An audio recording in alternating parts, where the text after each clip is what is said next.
ওম গণেশায় নমঃ।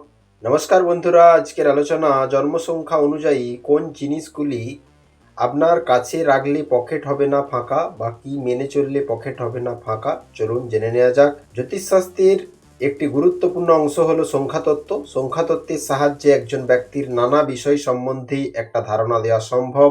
সম্পর্ক ক্ষেত্র, আর্থিক অবস্থা, কর্মক্ষেত্র প্রভৃতি সবকিছু সম্বন্ধেই নানা অজানা কথা বলে দেওয়া সম্ভব। জন্মসংখ্যা অনুযায়ী নির্দিষ্ট কিছু জিনিস যদি আমরা মানিব্যাগে রাখি, তাহলে অর্থাভাব জীবন থেকে চিরতরে বিদায় নেওয়ার সম্ভাবনা বৃদ্ধি পায়। মানিব্যাগে রাখলে এবং এই কাজগুলি করলে অবশ্যই টাকা রাখার জায়গায় বা সিন্ধুকেও এই জিনিসগুলি রাখা যেতে পারে এবং আপনাকে মানতে হবে। তবে এর আগে আপনার জন্মসংখ্যাটা কি সেটা বিচার করে নেওয়া জরুরি। এক হচ্ছে, যে সকল ব্যক্তির জন্মসংখ্যা ১, তারা টাকা নিজের দিকে আকৃষ্ট করার জন্য অল্প হলুদ মেশানো অখণ্ড চাল নিজের মানিব্যাগে বা সিন্ধুকে রাখতে পারেন। টাকার অভাব কখনো কাছে ঘেঁষতে পারবে না। সূর্যদেবকে অবশ্যই প্রণাম করুন। সূর্যর লকেটও কাছে রাখতে পারেন। দ্বিতীয় হচ্ছে, ২ জন্মসংখ্যার জাতক জাতিকারা সিন্ধুকে বা মানিব্যাগে অর্থ আকৃষ্ট করার জন্য রূপোর কয়েন রাখতে পারেন। সেই কয়েন যদি মা লক্ষ্মী বা গণপতির ছবি খোদাই করা থাকে তাহলে তো খুবই ভালো হয়। সোমবার দিন সাদা জিনিস দান করতে ভুলবেন না। তৃতীয় হচ্ছে, যে সকল ব্যক্তির জন্মসংখ্যা ৩, তারা নিজেদের মানিব্যাগে বা টাকা রাখার জায়গায় হলুদ কাপড়ের টুকরো বা হলুদ রঙের রুমাল রাখতে পারেন, দারুণ উন্নতি হবে। হনুমান লকেট পরতে পারেন। চতুর্থ হচ্ছে, ৪ জন্মসংখ্যা জাতক জাতিকারা নিজেদের অর্থভাগ্য উন্নত করার জন্য টাকা রাখার জায়গায় বা মানিব্যাগে ময়ূর বা পায়রার ছোট আকৃতির পালক রাখতে পারেন এবং মাতা সরস্বতীর লকেট বা মন্ত্র জপ করতে পারেন।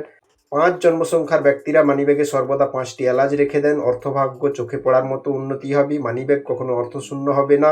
গণেশজির লকেট পরতে পারেন, গণেশজির মন্ত্র জপ করে প্রতিদিন উঠতে পারেন ঘুম থেকে। ৬ হচ্ছে, যে সকল জাতক জাতিকার জন্মসংখ্যা ৬, তারা নিজেদের মানিব্যাগে বা টাকা রাখার জায়গায় ছোট আকৃতির স্ফটিক ক্রিস্টাল রেখে দেখতে পারেন, খুব ভালো ফল পাবেন। এবং ওম নমঃ লক্ষ্মীনারায়ণায় নমো নমঃ এই মন্ত্রটি জপ করুন। লক্ষ্মীনারায়ণের লকেট রাখতে পারেন।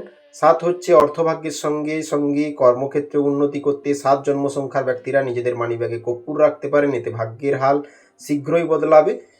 নারায়ণের পুজো দিলে। ৮ হচ্ছে, ৮ জন্মসংখ্যার ব্যক্তিরা নিজেদের মানিব্যাগে তেজপাতার টুকরো রাখতে পারেন, অর্থকষ্ট জীবন থেকে চিরতরে বিদায় নেবে।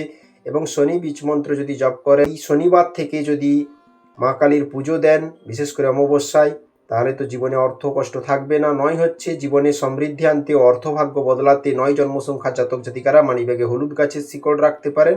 এর ফলে কাজের জায়গায় নানা সুযোগ পেতে পারেন এবং হনুমান মন্দিরে যেতে পারলে তো অর্থভাগ্য খুবই ভালো থাকবে।